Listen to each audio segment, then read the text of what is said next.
So the Packers lose 34-31 as time expired. The Lions go for it on fourth down. They're able to run the clock down and then kick the game-winning field goal. Lions pull off the victory. Moving to 12-1, the Packers now sitting at 9-4, now 3 games back in the NFC North. Honestly, this one hurts.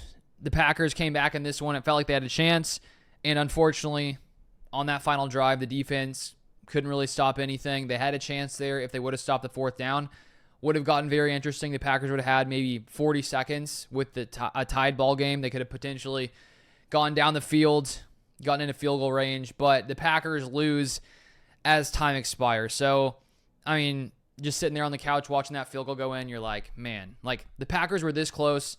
The Lions won the game. Overall, they outplayed the Packers. In this one, it was too little too late. The Packers had a super slow start on offense. They struggled early. The Packers' offensive line could not handle the blitz early on in the game for the first few series. Jordan Love threw for like 31 passing yards in the first half.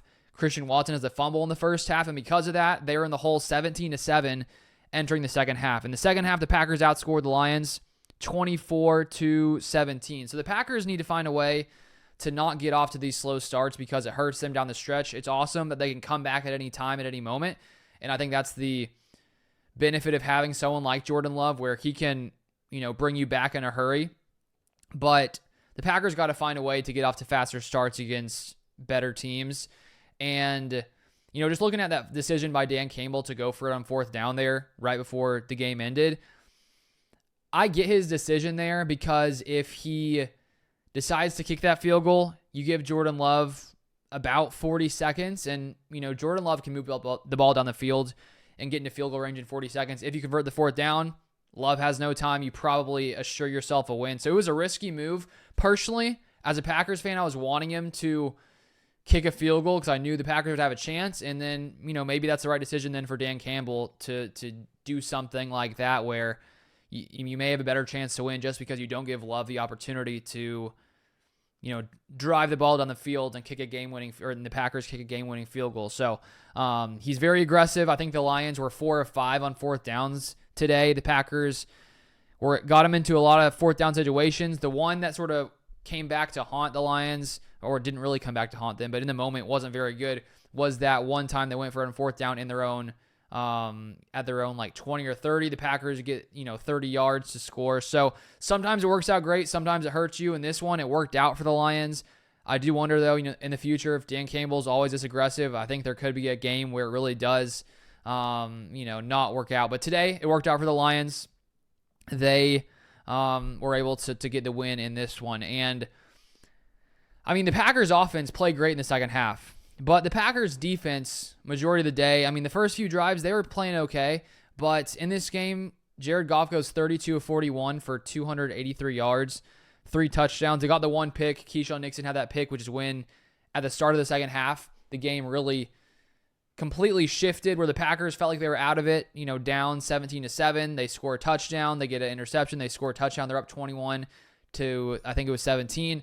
Just like 4 minutes into the second half. And, I was feeling really good at that point. And then it just sort of was back and forth. The Lions get the ball last. The Packers can't score on that final series before the Lions get the ball. You have that penalty called on Christian Watson, which is debatable, where he seemed to be running his route, ran into a defender, sort of put his shoulder down a little bit. They call it. Could have been a Josh Jacobs touchdown because of that. Settling for a field goal. The Lions can win the game with a field goal. If the Packers would have scored there, then the Lions kicking a field goal would have tied it, would have been a much different game. So I hurt the Packers that they couldn't convert and score a touchdown there in that final series before the Lions got the ball back. But for majority of the day, the Packers offense in the red zone 4 of 5, same as the Lions 4 of 5, scoring touchdowns in the red zone. So both offenses in the red zone were very, very good. Both defenses had a really, really bad day in the red zone. And so, I think all in all in this game, these teams are pretty evenly matched. It's not like the Lions are way better than the Packers. It's not like the Packers are way better than the Lions. This is a very evenly matched game. The Packers lost a lot of guys throughout the game with Javon Bullard going down, with Evan Williams going down. I know the Lions entered this game without a ton of defensive players, and I was honestly shocked as to how good the Lions defense looked early considering how many guys they were missing. So they still came to play, brought the physicality, But all in all, it was just too little too late from the Packers offense. Had a slow start, and the Packers defense just couldn't come up with stops in the end there. You have the running game. Honestly, the Packers defense played pretty good against the run. They held the Lions to 111 yards on 3.3 yards a carry. So I would say I was pretty impressed with the Packers run defense today against one of the best rushing attacks in the NFL. The issue was, even though they could stop the run, they couldn't stop Jared Goff and their receivers, with Tim Patrick having 2 touchdowns, Jamison Williams 5 receptions for 80 yards, and even on that final series, Goff was just, making throws down the field. The Packers consistently couldn't get off the field in time.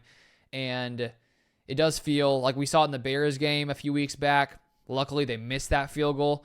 But this Packers defense, in some moments in the end, hasn't been able to really, get a stop and stop the opposing team from getting into field goal range. And so the Lions were able to get into field goal range and kick that game-winning field goal with Jordan Love not getting any more time. So I think when you look at the Packers secondary, with it being so beat up, with Jair consistently missing games, now with Evan Williams out, I think he has a concussion, I'm pretty sure. Javon Bullard down.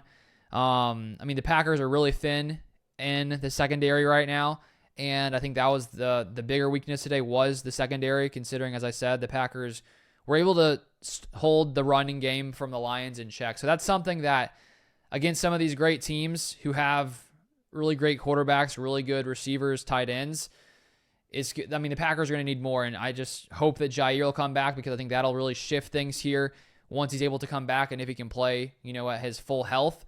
I think that would drastically change things for this Packers defense. So let's just hope Jair comes back, because if not, it's a little shaky out there when it comes to the Packers and their secondary at times. So unfortunately, I think that was one of the weaker spots of this game. And for the Packers offense, Jordan Love finished 12 of 20, 206 yards, 1 touchdown, 0 interceptions. So it was Jordan Love had some crazy good plays in this one, especially considering a lot of the day he was facing a ton of pressure, a ton of blitzes, particularly early on. But he had some crazy plays. There was one near the end there where he escapes pressure. There's a beautiful pass to Christian Watson. I think, all in all, Love had a very good game. I think early on, lots of it was because, the offensive line wasn't blocking well. He was having to run around, couldn't really get anything going. So I still think Jordan Love had a very good game. No interceptions. Unfortunately, the Packers just couldn't get it going early. Josh Jacobs has another monster day with 3 touchdowns. I think he has something like 8 touchdowns in 4 games. I need to check the numbers on that particularly, but Josh Jacobs, 18 carries, 66 yards, 3.7 yards a carry, 3 touchdowns. The Packers finished the day with 99 rush yards, 4.1 yards a carry. So it was an okay day, not great on the ground. Josh Jacobs was great when it came to his 3 touchdowns. Then a receiver, Christian Watson led the team today, 4 receptions, 114 yards. Then Wicks, 4 for 49. And the Packers in that second half, they had some short fields, which is why I think some of these numbers are lower overall for the Packers offense, with the Keyshawn Nixon interception where the Packers got the ball maybe at the 20 or 30. The Lions' failure on 4th down, the Packers get the ball at the 20 or 30. And so they had a lot of really short fields. And I think, just looking ahead to sort of where the Packers are right now, the Packers are 3 games behind the Lions in the NFC North. It was even going to be hard with beating the Lions to win the NFC North because of tiebreakers, things like that. But now at 9-4, it seems like the Packers will be locked in as long as they can win more games. If they lost out, then there's a chance they miss the playoffs. But I still think this is a good enough team that they're going to make the playoffs. So they're probably going to be a wild card team. But I think the good thing is, it's not like the Packers got completely destroyed in this one where you leave thinking, man, we have no chance in the playoffs. This team can't compete against some of the top tier teams. Because I'd reacted to that video from the Facility show with James Jones, and they were talking about, the Packers need to show that they can, beat good teams like the Lions.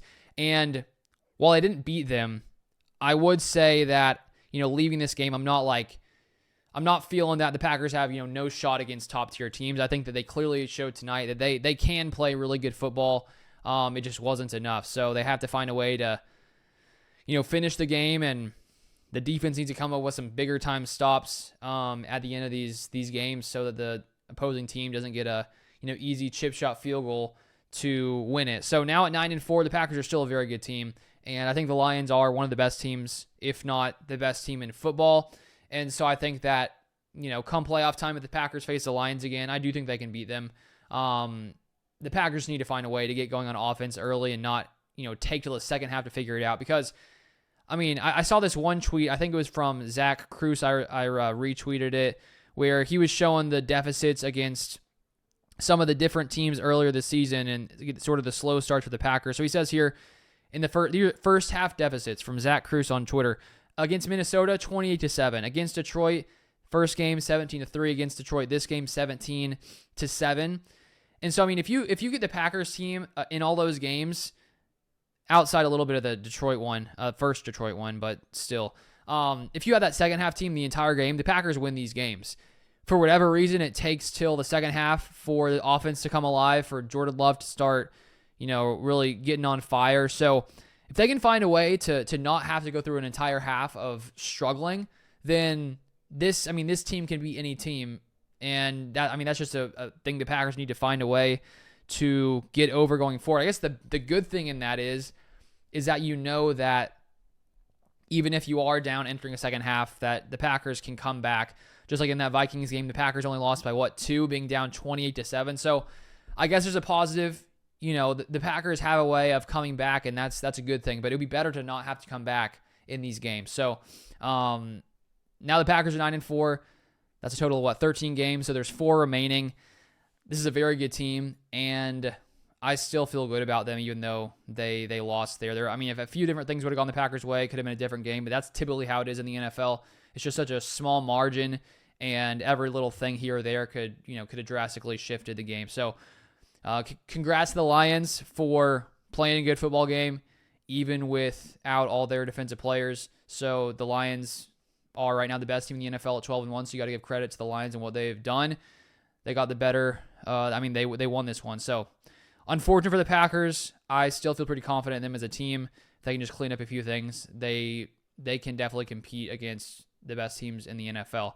That's all I have for today. If you want more Packers content, feel free to subscribe down below, and I'll see you guys next time.